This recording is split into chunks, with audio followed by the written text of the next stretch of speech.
Salut les pilotes, on se retrouve pour la seconde manche asphalte de la saison, le rallye de Croatie. C'est parti pour le récap.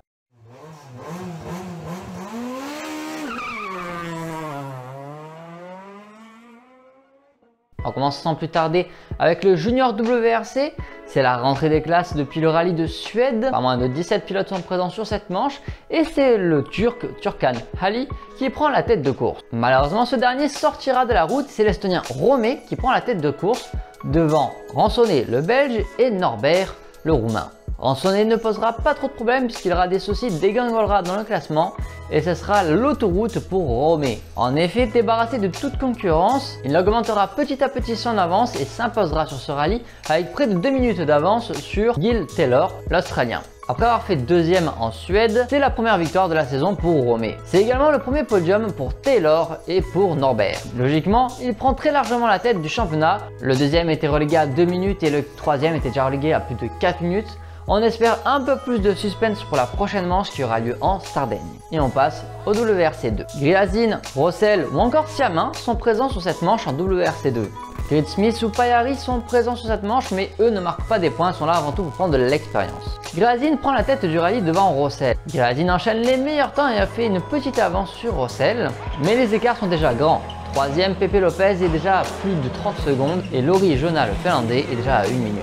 Autant d'une très grosse journée avec de la grosse attaque et plusieurs petites frayeurs, Gryazin a 30 secondes d'avance sur son coéquipier Rossel. Lopez est déjà à 2 minutes. Siamin, l'autre français engagé dans la catégorie, est à 22 secondes de Lopez.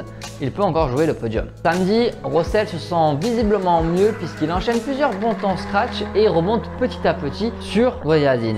Il réussit à réduire l'écart à 24 secondes. Malheureusement, dans la spéciale numéro 12, il est victime d'une crevaison et l'écart repassera à 1 minute. La pluie était pas mal attendue et Rossel a misé sur la pluie. Dans la spéciale numéro 13, Rossel reprend 20 secondes d'un coup en ayant les bons pneus. Et dans la spéciale numéro 14, il reprend 14 secondes. Finalement, l'écart entre Gryazin et Rossel est de 24 secondes, soit le temps qu'il avait avant la crevaison. Il peut d'ailleurs regretter cette crevaison parce que sans ça, il serait probablement en tête du rallye. Pour la troisième place, Pepe Lopez a 12 secondes d'avance sur Nicolas Siamin qui ne lâche rien. Dans la boucle du samedi après-midi, Gryazin réussira à freiner et à calmer les attaques de Johan Rossel et réussira à maintenir l'écart. Le dimanche, finalement, il ne se passera pas grand-chose.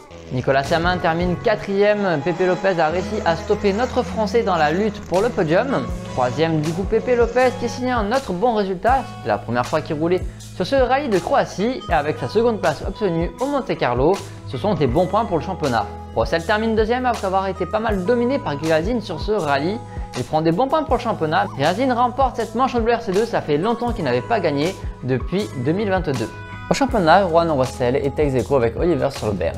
Et maintenant on passe à la catégorie WRC.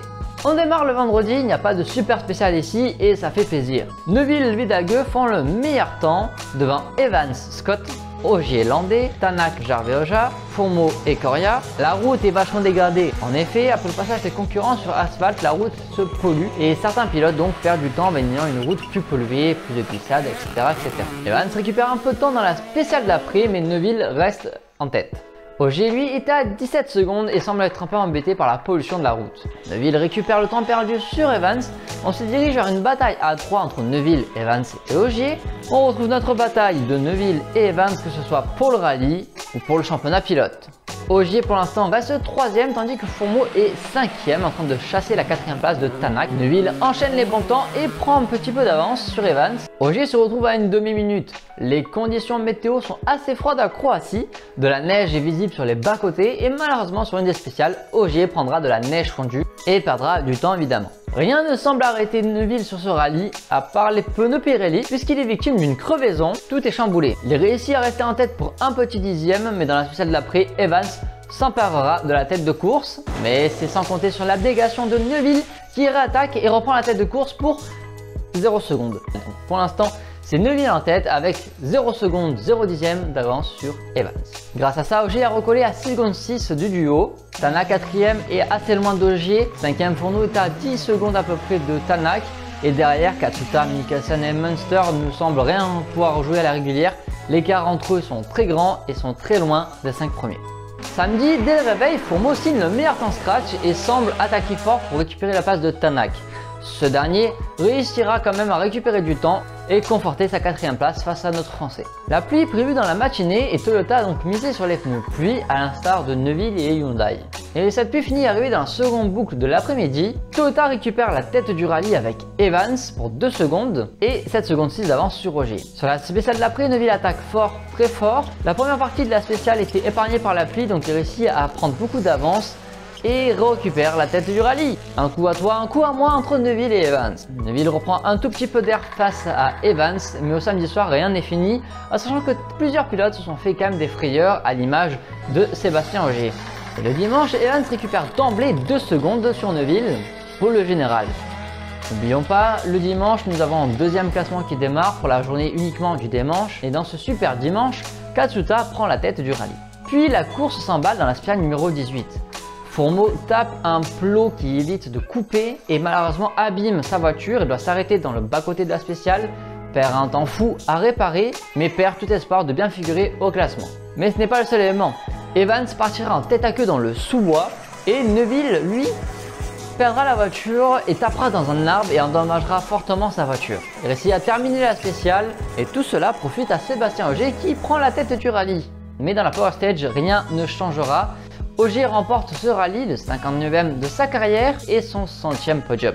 C'est également un doublé de Toyota puisqu'Evans termine 2e à 9 secondes 5 de Ogier. Neuville termine à plus de 45 secondes, malheureusement sa voiture étant trop endommagée, il ne pouvait pas lutter pour récupérer du temps. 4e, Tanak marque des points et enfin ne s'est pas sorti, mais il n'aura jamais été dans le rythme pour jouer la tête de course sur ce rallye. 5e, Katsuta remporte ce super dimanche. 6e, Mikkelsen pareil n'a jamais été dans le coup, c'est un retour difficile pour lui en WRC. Et 7e, Munster encore une nouvelle fois à la découverte de ses roues. Mais c'est vrai que je pensais un peu plus qu'il aurait mieux figuré pour un rallye 100% asphalte. Fourmeau quant à lui termine loin, heureusement il marque les points du samedi puisqu'il a terminé le rallye et il fait le premier temps de la Power Stage. Donc il marque 5 points supplémentaires et c'est très bien pour lui, ça va ajouter de la confiance puisqu'il a réussi quand même à faire un très beau chrono alors que la victoire se jouait entre nos 3 pilotes, Ogier, Neuville et Evans. Au classement, au final, Neuville et Evans marquent le même nombre de points, 19, donc au final leur écart au championnat reste toujours pareil, il y a toujours 6 points d'écart entre les pilotes. Fourmeau est encore 3e et voit Tanak un petit peu revenir. Constructeur Toyota agrandit son avance de 2 petits points supplémentaires. Il y a désormais 7 points entre Toyota et Hyundai. Le prochain rallye sera le rallye du Portugal du 9 au 12 mai 2024. Sur ce, je vous dis à bientôt les pilotes, portez-vous bien.